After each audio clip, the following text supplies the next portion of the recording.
Paris Peace Accords. What was the Paris Peace Accords?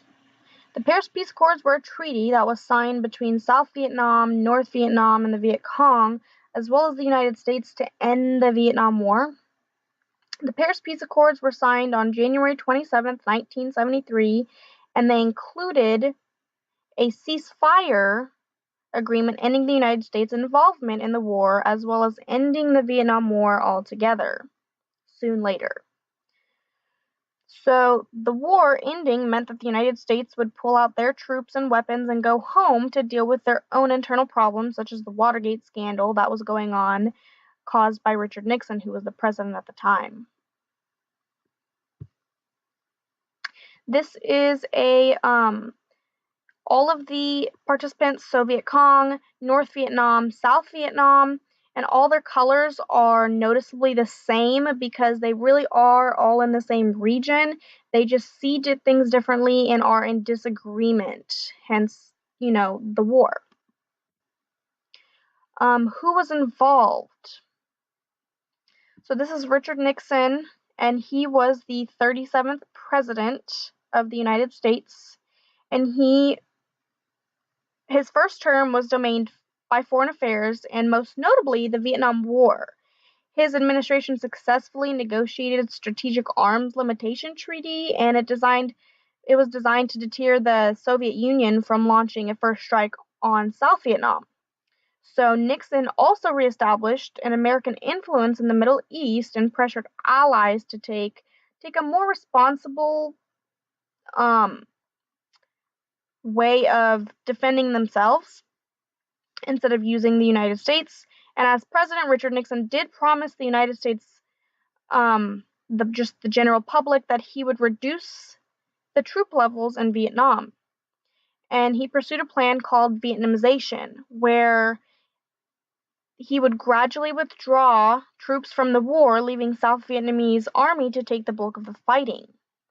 But even with his pledge to bring American troops home, the American ground troops, the levels there stayed high, and actually the Nixon administration expanded the war into the neighboring countries of Laos and Cambodia.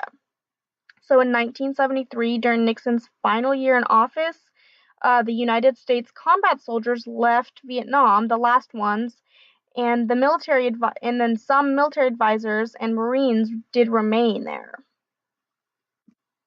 So this is a man discussing Vietnamization and the death rates and what is going to go on with that. So the goal of Vietnamization was to end the U.S.'s military involvement in Vietnam and help build South Vietnam's forces to fight North Vietnam on their own.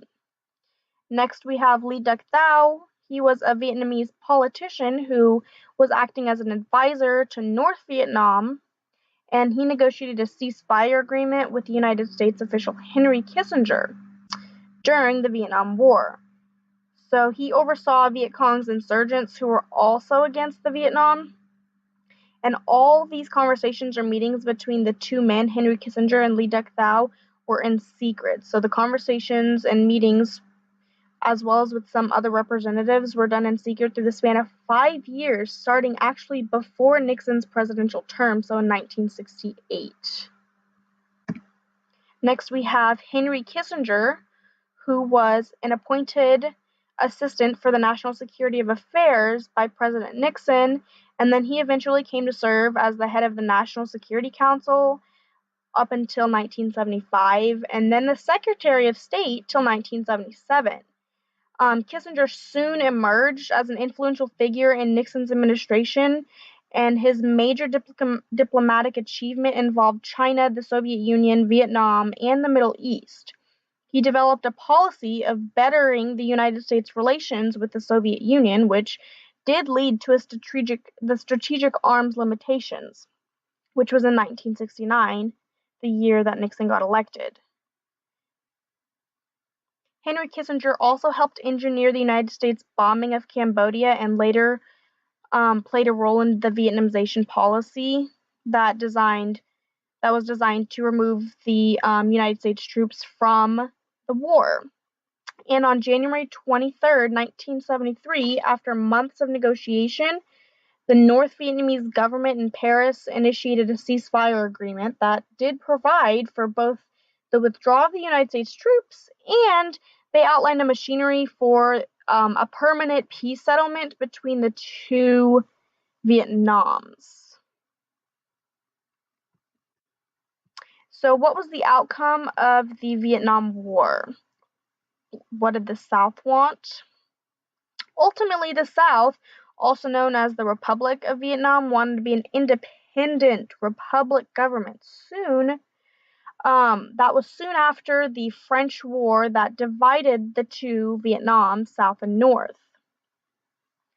And the South wanted to be their own communist country, while the Chinese and the Soviet involvement in Vietnam also increased with the United States on their side. As the world's largest communist powers, though, both the Soviet Union and the Republic of China had supported North Vietnam. The United States did fail to achieve a military victory over North Vietnam. This loss was later known as the only war the Americas had ever lost. Which, on the other hand, North Vietnam, who were the democratic communists, achieved a goal of reuniting and gaining independence of all of Vietnam, whereas South Vietnam, under just the United States support, did lose the war. So North Vietnam knew that outweighing the United States would ultimately lead to their overall win. And militarily, the United States fought virtually every single battle on North Vietnam's terms, meaning the North Vietnam always knew where the United States troops were, but never vice versa. And typically, the tactic they used, the Americas used, was called search and destroy. This involved sending advanced patrols out into the city in order to make contact with the enemy, and then bring overwhelming manpower by helicopter into South Vietnam, or into North Vietnam. But South Vietnam did have a good advantage in having their American troops and their weaponry. So this is just like a little saying they ended up, winning overall that side. The importance of the Paris Peace Accords, because the Paris Peace Accords ended the Vietnam War and did remove all the soldiers, including prisoners of war, from Vietnam. The defect ended the Americans' innocence about its role in the world, and it shattered that once cherished belief that the United States always did the right thing internally.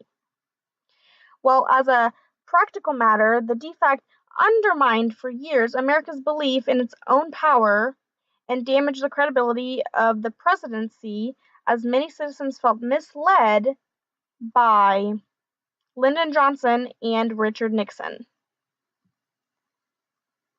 And then this is just a photo of men being able to come home from that Vietnam War, being there so long.